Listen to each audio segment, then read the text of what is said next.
that. And one thing about, just one quick comment about the management structure we have.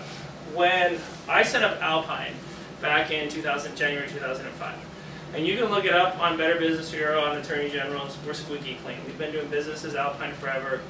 I've been doing business, as Aaron Adams, and there's a few disgruntled tenants over the years, but for the most part, we've never gotten in serious trouble, or even any trouble.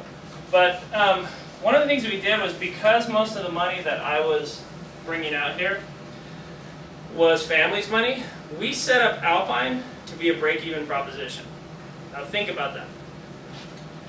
The way that we do the management structure is we keep 10% of the rents.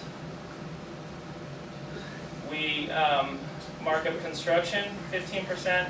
We mark up maintenance 15%. Now, you might say, all right, well then you're running probably, like a 10% profit on your business, right? But when we first set the company up, I didn't want Alpine to run any profit. So what I said was, if we have profit, then let's raise everybody's salaries. Because the one thing that I didn't want was employees leaving. And so first of all, if you were to break down the salaries of our 7 office staff for the industry, they make probably about 20% more than what their same job in another management company makes. Does that make sense? Second thing that we did is, if you look at the 10% management fee that we do for collected rents, you compare that to other big management companies here in town. Their number, when you add like chargebacks in, probably comes closer to 17%. Okay, I was looking at a multifamily property over by Eagle Creek. It was 300 apartments, and a big commercial management company here in town was managing it. And when I added up their markups on construction, maintenance, salaries, retained profits, management fees, they were at like 23% management was what the actual hard cost was to manage that apartment complex with us. Couldn't believe it. Construction, we mark up 15%, but our construction numbers, but that's based on the pricing that we get from contractors. So for example, we can put a furnace in an Eagledale house for $1,200. If I call XYC HVAC contractor, how much is he going to put that in for me, Danny? 22. Or Jeff? What's the going rate for a furnace? Huh? 21, 22. Yep, 21, 2200.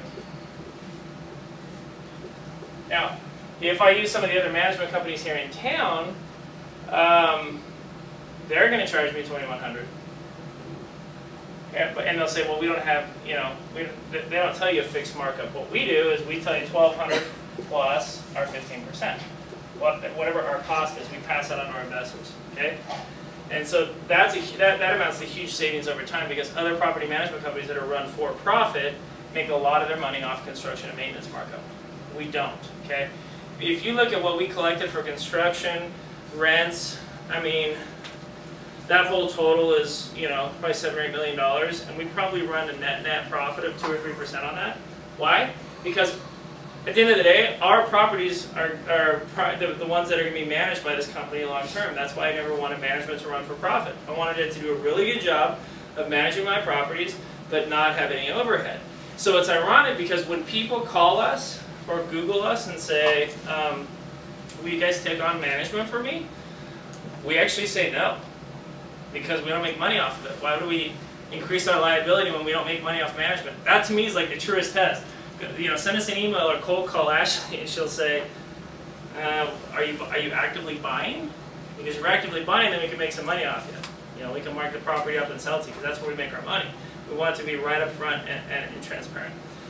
Another thing that we've always thought would be a really cool thing to do is the properties that we sell to investors all over the country, we sell them turnkey. But he's a contractor. Do we care if he wants to do the work? No, because we're making the money when we sell him the property.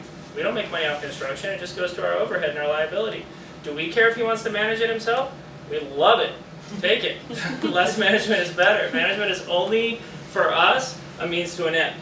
Because so much of what we sell is to investors who want built-in management. We do it. But it's ironic that 90% of my headaches come from management, and 0% of my revenue comes from it.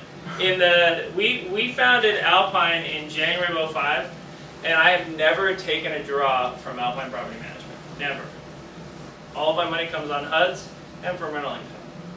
And if we did, you know, we have retained some profit, and we use it to pay our debt off. You know, our total debt's like 100 grand right now for the whole company. And we do really cool things for our employees. You know, we had a great Christmas party, we had a corporate retreat, we give them all 5 days paid vacation every quarter. So, because we never want them to leave, we want them to come and then never leave. And so, You don't want turnover. no, turnover ruins us. Because all we want management to do is work. You know, and so even like if you look at the way we incentivize, because we do a bonus plan, it's not based on like one of our staff putting tenants in a house, because that doesn't really align with an investor. Because if John has a house and I'm the property manager and I know I'm going to get $300 to put someone in that house, what am I going to do? Put anybody in that house. Right? But if my bonus is based on the total collected rents that we have, then what does every eviction mean to me? A reduction of my bonus, right? So they get a percentage of the total rents that we collect. That's their bonus. And so if that's not working right, you know, or if that's going down, then their money's going down. And even further, we don't give them a 401k or health insurance. What we do is let them flip properties with us. So of the 13 properties that we sold at the seminar this last week, probably 2 or 3 were staffs. So think about, you know, Ashley, how many props did you flip last year? Probably 5 or 6. 5 or 6, okay. So, you know, every couple of months Ashley flipped the property last year. And then think about what she made from that on top of her salary, because she's been with us the longest.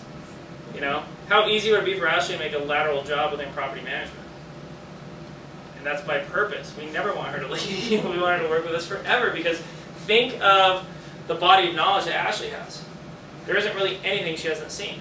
And how valuable that is to me, because I'm traveling all the time. And how, you know, essentially then she agrees to take on a job filled with minutia, because the big picture is, when she's dealing with minutia here at home, what am I doing? I'm out selling properties for her. How cool is that? And think how then Ashley, who knows that probably a huge portion of her salary is based on, or her compensation is based on the success of flipping, how much better job she does on managing this office, because all she cares is that it works, because if this works, then people will buy more deals.